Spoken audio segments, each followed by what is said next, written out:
Of course, more cons because apparently nothing in life can actually be good. Alexis Sunshine 83, it's always sunny here. Hey Sunshiners, Alexis Sunshine 83 right here.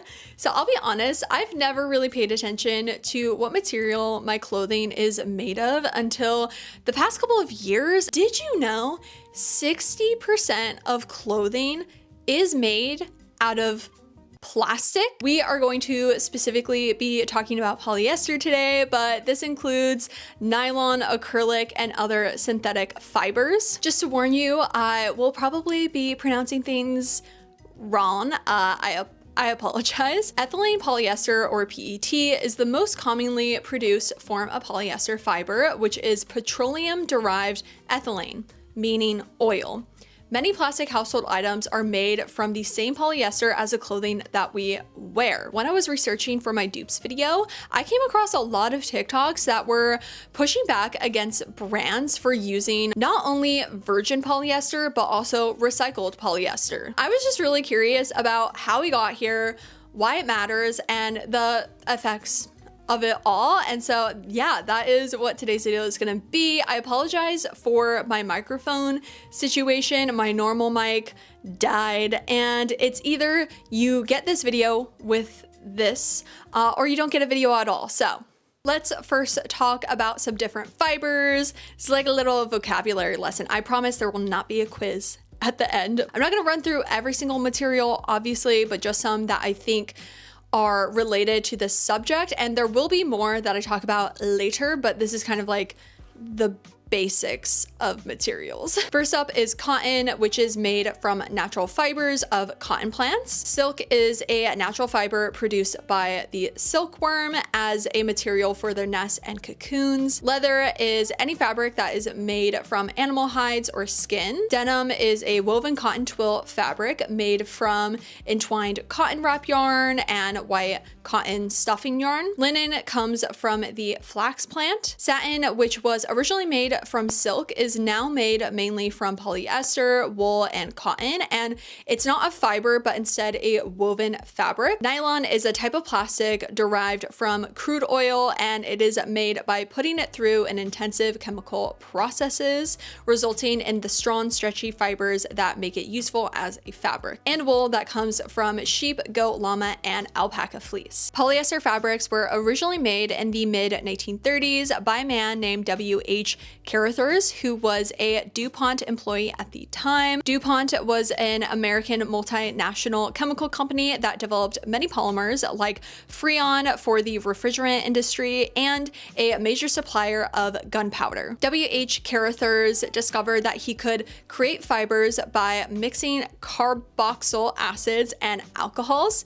He did later shelve that project for the development of nylon. It wasn't until 1939 that two British scientists, W.K.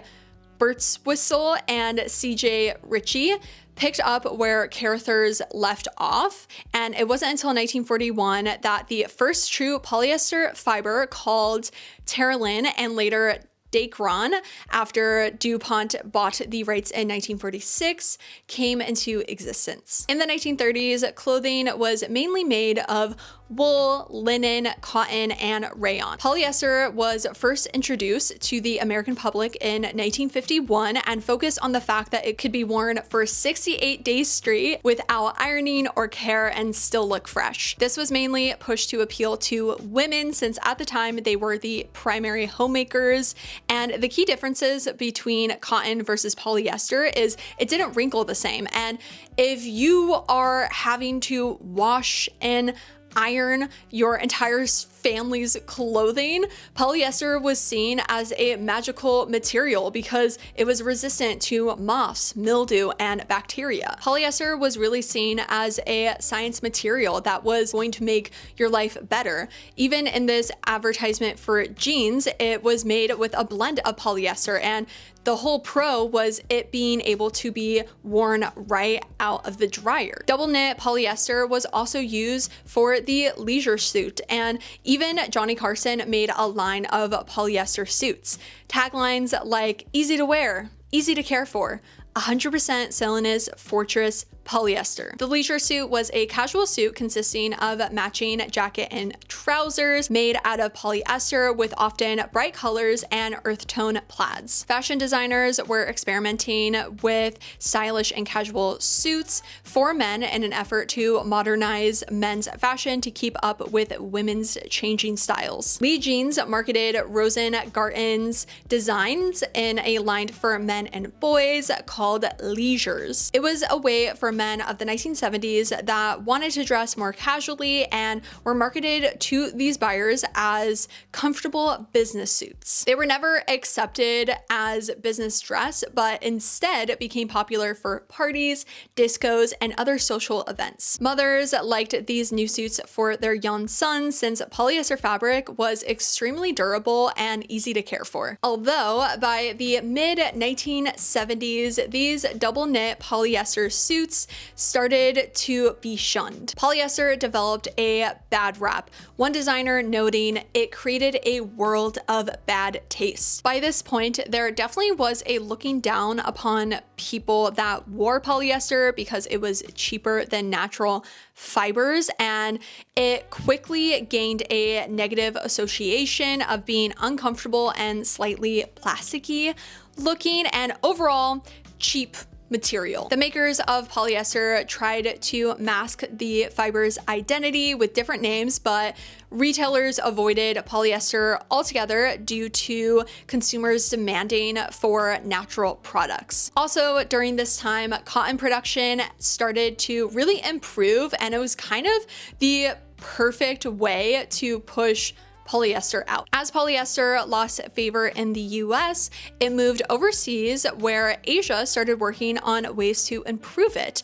and mixing it with different fibers to create blends. Another change for polyester was it being used in athletic wear, becoming a performance textile. By the 1990s, polyester rose again as a casual clothing fiber due to new developments like cross sections and geometrics, making the overall appearance less slick and less shiny versus the 1970s leisure suit.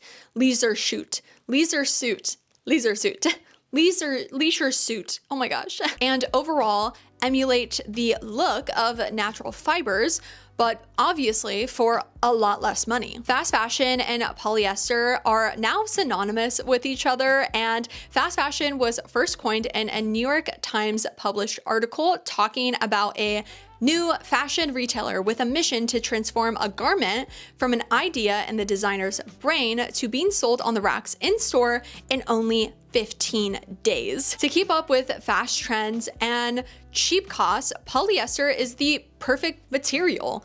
Online shopping also took off at this time, making it possible to shop for on-trend clothes whenever you want, kind of creating the perfect boom of the consumption of fashion, and especially fast fashion. Without polyester, there is absolutely no way fast fashion could have grown into what it is today and how fast it is today. By 2002, polyester surpassed cotton in global sales due to it being a synthetic fiber that doesn't rely on external factors, and fast nature of it being so cheap, more people can throw away their clothes versus mending it like they would maybe have with more natural fibers. Like I mentioned, it helped fast fashion grow as rapidly as it has since then, equating fast fashion as the second largest polluter in the world just after the oil industry. And clothing accounts for the fifth of the world's 300 million tons of plastic pollution every year, and producing polyester and other synthetics requires 1.3 billion barrels of oil annually. The production of virgin polyester has doubled since 2000, and the emissions from that are forecasted to double even further by 2030. I don't think I necessarily need to, in this video, talk about like the boom of fast fashion, especially in like the mid 2000s to like the the whole purpose of why fast fashion has become what it is today. Like, that's an entirely other conversation. A lot of people debate, obviously, you know, how clothes are made today versus years ago, even from like the 2000s, from like a fast fashion brand.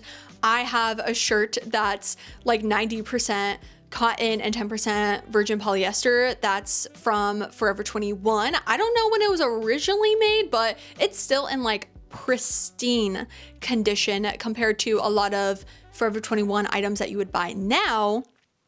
I don't know if they would last that long. Mina Lei actually did a great video kind of on this subject recently, where she talked more in regards to wool and sweaters. But another thing that I think relates to all of this is, I don't know if you've seen the Mean Girls musical trailer thing that had come out recently, and a lot of people on TikTok were outraged by the costumes, not only because they just feel like the style, I don't know, micro trends and all that, things move so fast that maybe it was a trend when they made it and now it's not trendy anymore. But a lot of people were mainly focused on the fact that the clothing just looked cheap. Like, it looked like cheap polyester, and you could almost like imagine how uncomfortable probably those like pink cargo pants were, even if they were made with like a better construction and a better quality and not from like a ultra fast fashion brand. Just the way that they looked is very like Shein 2020 plastic pants type of thing. And the thing is, you know what that feels like. It, at least to me, feels like swimsuit material. It really reminded me about how people had pushed back against, especially it was like the younger generation that was pushing back against the 1970s leisure suit because it looked cheap, it was uncomfortable, it wasn't breathable. And that's a lot of the same stuff that people are saying about the 100% virgin polyester from fast fashion brands like Dolls Kill, Shein, and like literally every ultra fast fashion brand company. There can be good feeling polyester. Usually it is a blend, and we'll be talking about the pros and cons kind of blends a little bit later. But I have a top that I recently thrifted that was originally from Aritzia, and the material is like it feels like butter. And I looked at what the material was after I bought it, and it's 50% polyester, 50% cotton, and 50% polyester. And I was like, what? I didn't think polyester could feel this good, honestly. Okay, I didn't know where to include this in this video, but I want to include it because I think it really is a big factor on when we first really were okay with like straight up 100% virgin polyester. 2014s was when we almost pushed companies to make polyester and to tell them that, no, we're okay with polyester versus natural fibers. And I'm saying that because if you were on the internet, maybe you remember the era of the extreme vegan influencers where they would absolutely roast non-vegans, and especially people that wore real fur and real leather. At that time, if you wore something that was real leather, jail.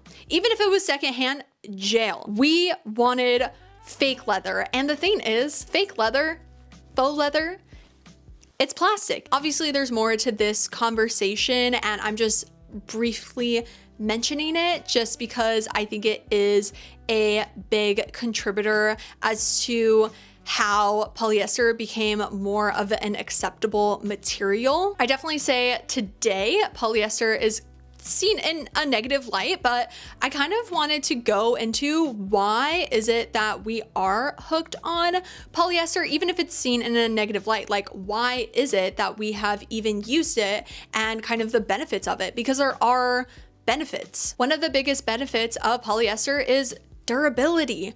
This is also a con because it's almost so durable that we don't even know when it will decompose. It can be in 20 years or 200 years. But looking at it as a pro, it's going to last a really long time. It also tends to stretch without tearing. It doesn't pill like other natural fibers, and it doesn't wrinkle.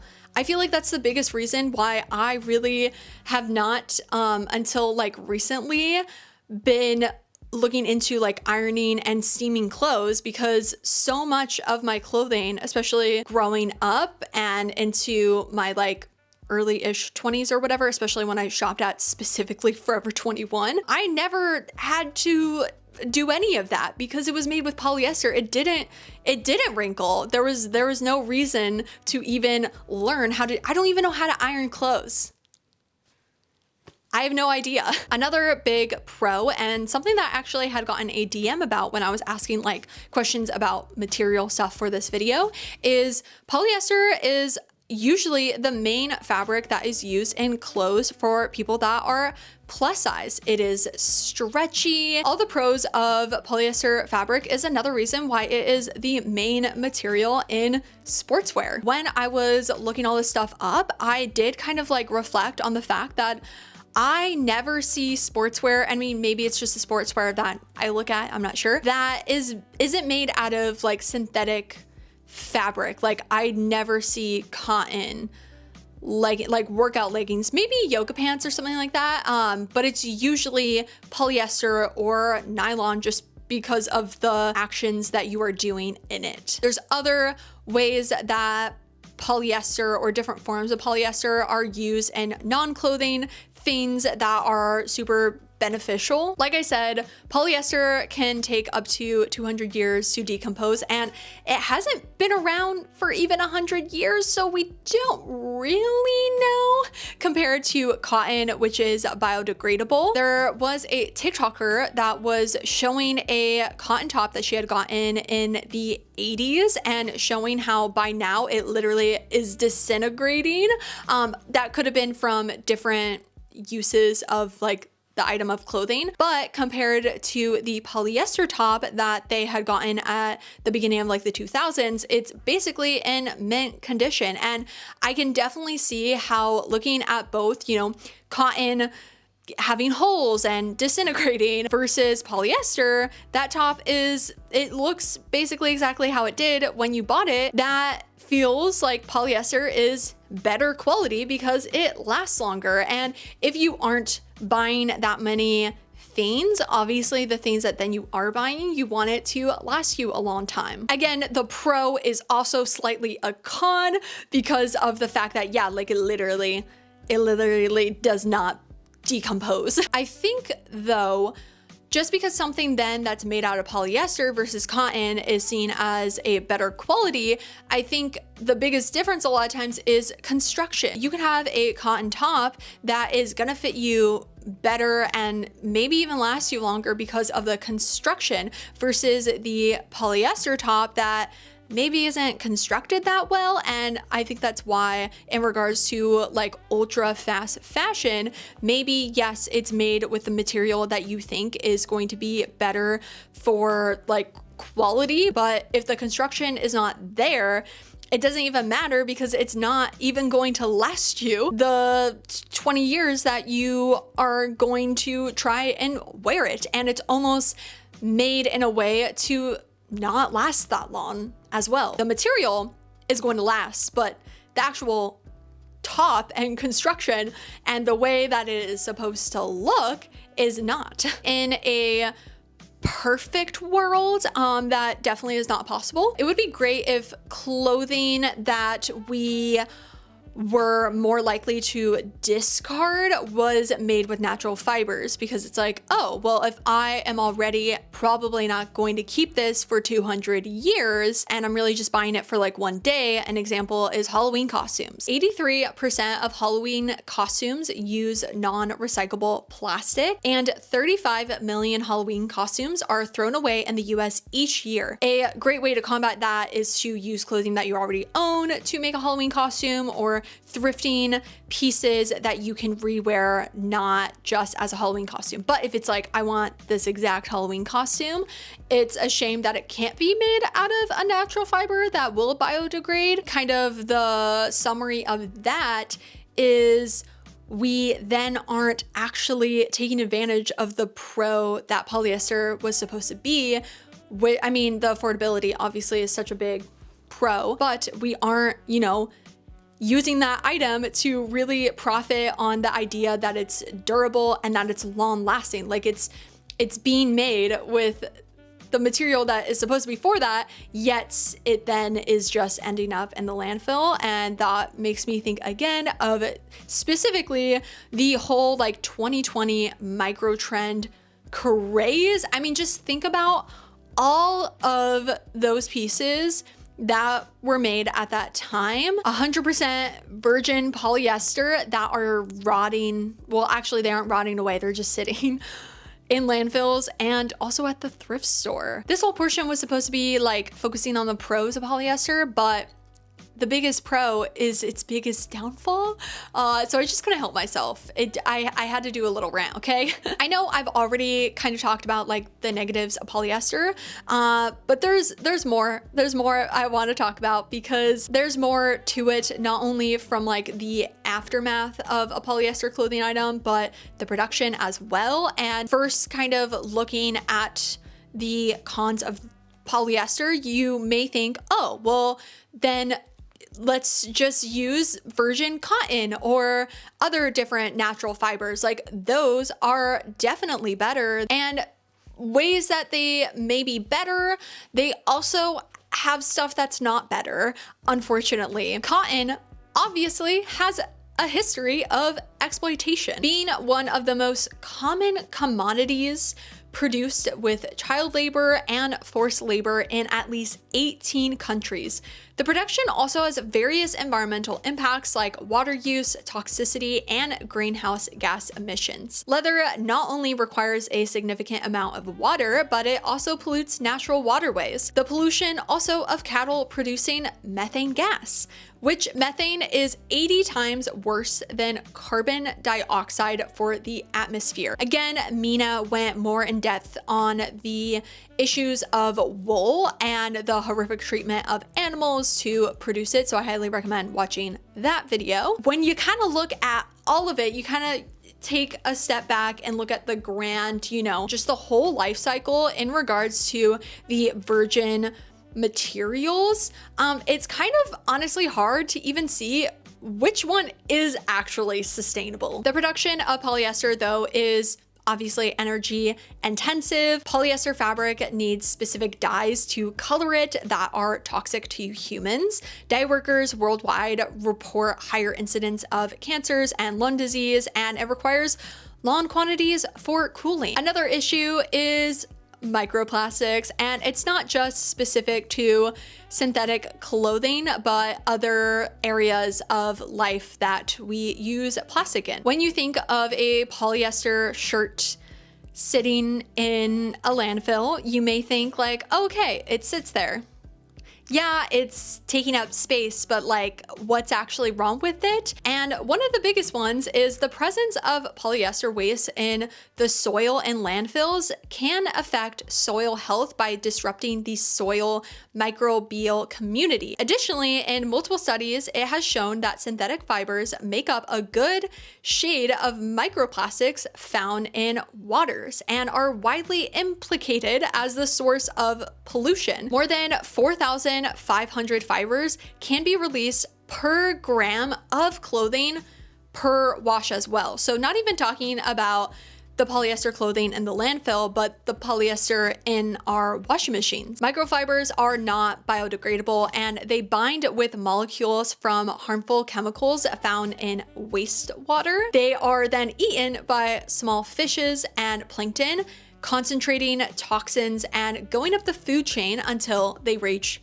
us. There are different products that you can buy, like the Guppy Friend washing machine bag that helps reduce the plastic pollution, and on average 86% fewer synthetic clothing fibers break when washed in the bag. You do have to dispose properly the fibers that are then collected in the bag. There are different filters that you can also buy that capture microplastics before they enter your drain. There's even been talk about making it mandatory for washing machines to have this already built in, since so much of our clothing nowadays is made from synthetic materials. It definitely goes back to debating on consumer versus company responsibility, because a lot of these kind of range in price. It can be like $30 to over $100 for something that a majority of clothing, like there's almost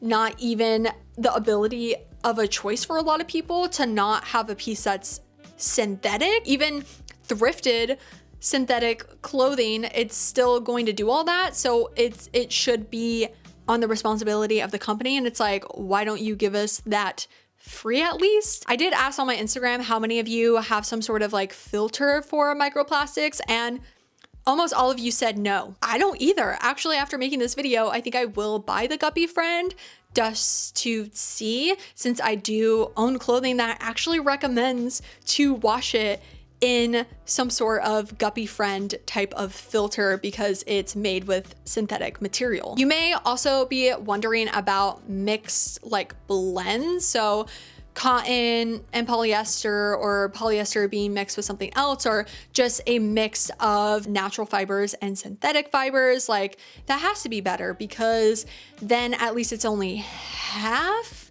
synthetic. So it's half as less bad. But unfortunately, from what I could gather, it can be really tricky, because once blended, it may be more difficult for it to be recycled compared to if it was a polyester item on its own and then a cotton item on its own. So I have mainly been talking about virgin polyester, but what about recycled polyester? Because many brands, even fast fashion brands, have been cleaning on to calling themselves sustainable because they use recycled polyester. You know, the plastic is already produced anyway, so it already solves a big problem, right? The answer is kind of.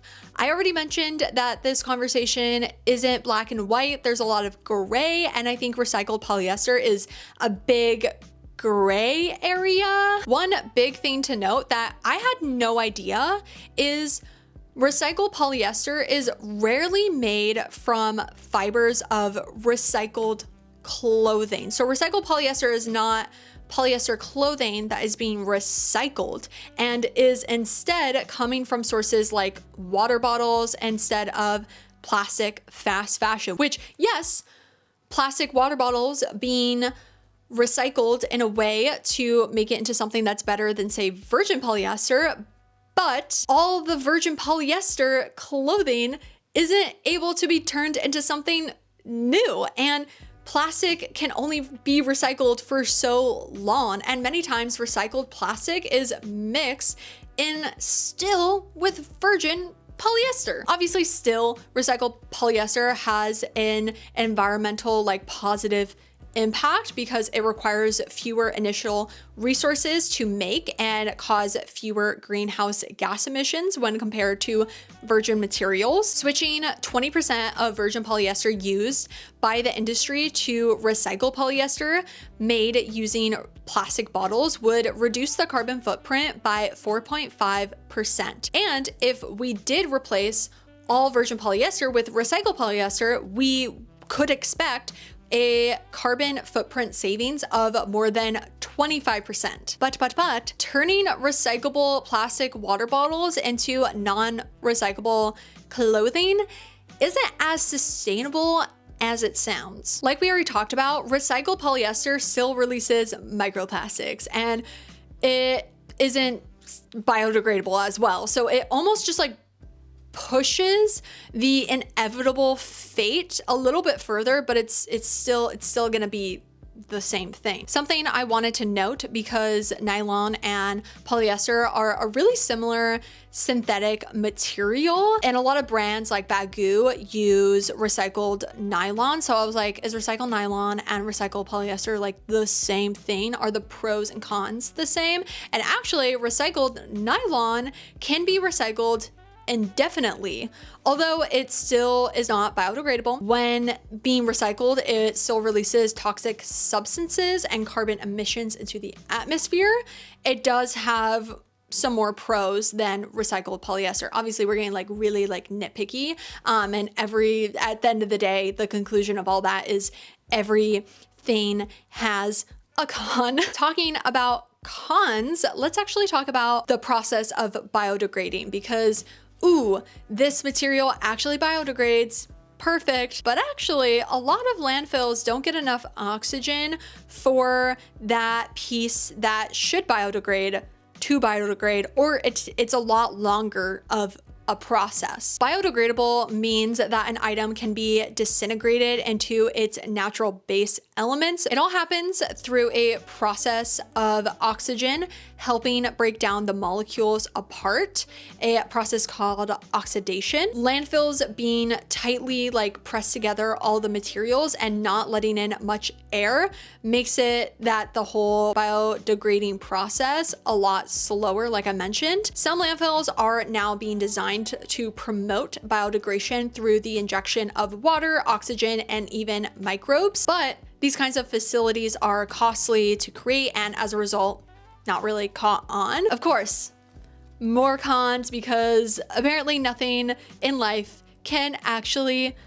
be good. I had wanted to mention that because a lot of people see things as black and white and there is so much gray. And at the end of the day, you just really have to figure out what makes sense for you and what you feel comfortable with purchasing, what you can purchase. I did want to mention some possible alternatives to virgin polyester and recyclable polyester. Organic cotton is the most sustainable version of conventional cotton. Most organic cotton is grown in rain-fed areas, meaning farmers rely on rain to water their cotton instead of having to extract from the ground, which can put pressure on water supplies and local communities. Organic cotton emits up to 46% less greenhouse gas than non-organic and requires 62 less energy to produce than conventional cotton. Hemp is more gentle on the environment than many other crops. It uses 50% less water and land than cotton.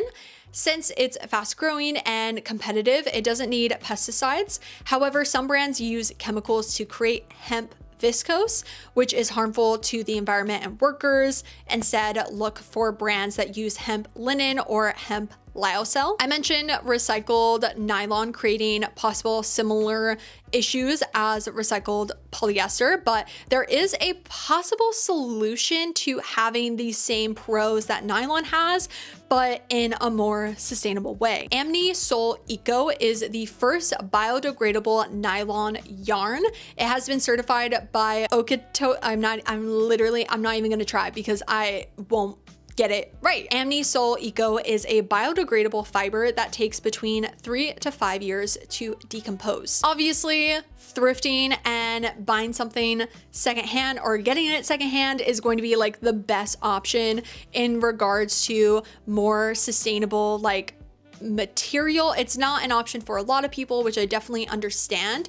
And I don't think it's like, oh my gosh, absolutely no polyester. Polyester, in most cases, it's unavoidable, or like other synthetic material. So it, again, is really about you and what makes sense to you. But technically, buying polyester secondhand is the only way that actual polyester clothing, as of right now, can be recycled. I know I literally already just said a disclaimer about like, it's okay if you buy it, but I feel like these types of videos, again, can like shame people for buying it. I am not perfect. You are not perfect. We're all just doing the best that we can. And it is interesting that it's not just like ultra fast fashion brands that use virgin polyester. Even Selkie uses polyester. They even have a whole thing on their website that says that they would like to move away from using polyester, but as of right now, to be able to make their specific dresses, it's the only material. And also on Lisa Says God, there was a sweater that is made out of 48% polyester, and that sweater is over $100. So I think that's the interesting part, is it makes more sense when it is a lot less money, but when it's starting to get like really expensive and companies are using virgin polyester, like I didn't want to just be like too much doom and gloom in this video, and wanted to mention some brands that are sustainable and ethical and could be an alternative to purchasing new polyester. Good On You obviously has like an array of brands, and I mainly shop secondhand, so like my brands that I know of is limited, so please comment down below any brands as well that could be part of this. The first one is Lucy and Yak. They make super fun pieces from organic natural fibers and go up to a size 4XL. Organic Basics is an awesome loungewear, basics, and intimates brand. They use mainly organic cotton, tencel, lyocell, and recycled nylon, and kind of range in price, so it's not like horrifically expensive. Some things are cheaper than others, but again, when it comes to sustainable and ethical companies, it's not possible for them to be as cheap as Shein. Shoes a lot of times use polyester in different parts. So Etico is a brand I hadn't heard of before, but I saw it on Good On You and just want to mention it. They are an Australian footwear label that offers eco-friendly organic clothing and shoes with the highest rating on Good On You. When talking about fast fashion and the fashion industry, I feel like there is never a conclusion. Like, it's not a perfect, oh, here's the solution type of thing. Like, it just never seems hopeful. It's like, it's kind of depressing, especially when most of it is out of our hands and like we are just existing in this, and we a lot of times don't have a choice.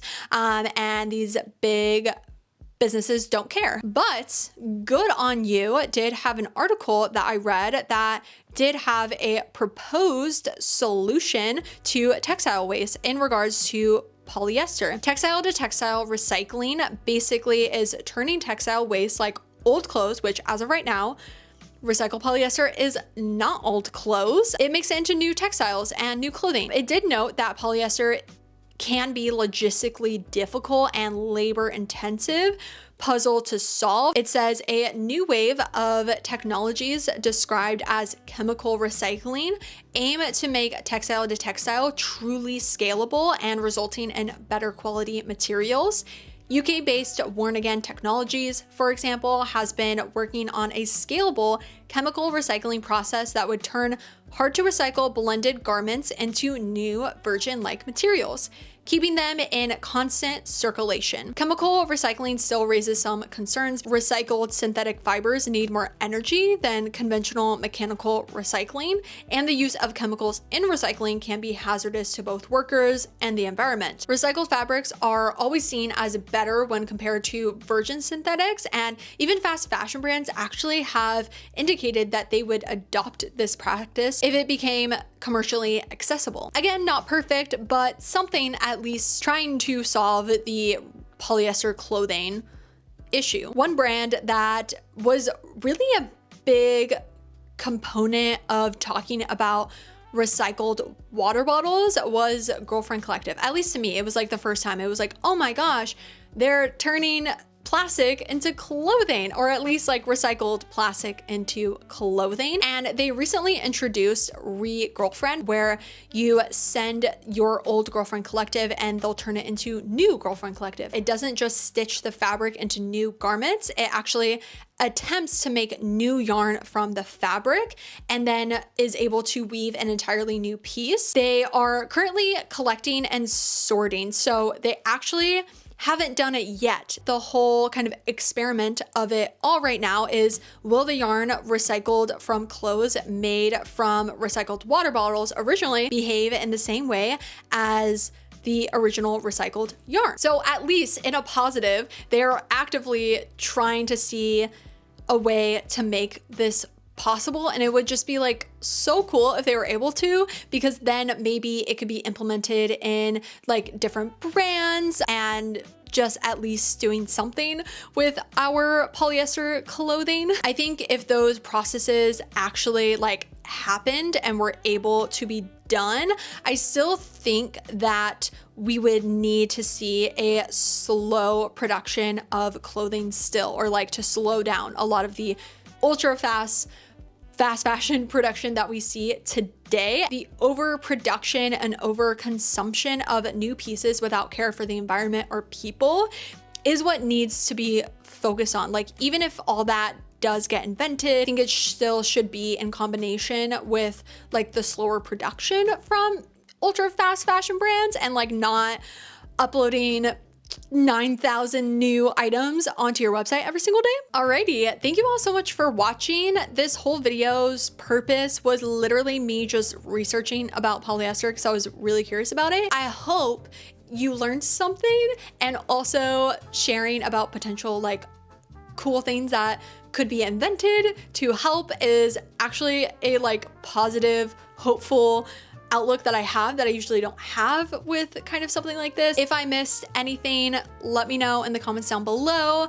I was researching this all by myself and I tried my best to like collect all the information and like accurate information at that as best as I could. But if you would like to see my face again, then make sure to subscribe right down below and hit the little bell to be notified every time I make a new video. And also don't forget to follow me on Instagram, which is AlexSunshine83. I will see you in my next video, and I hope you have a super sunny day. Bye!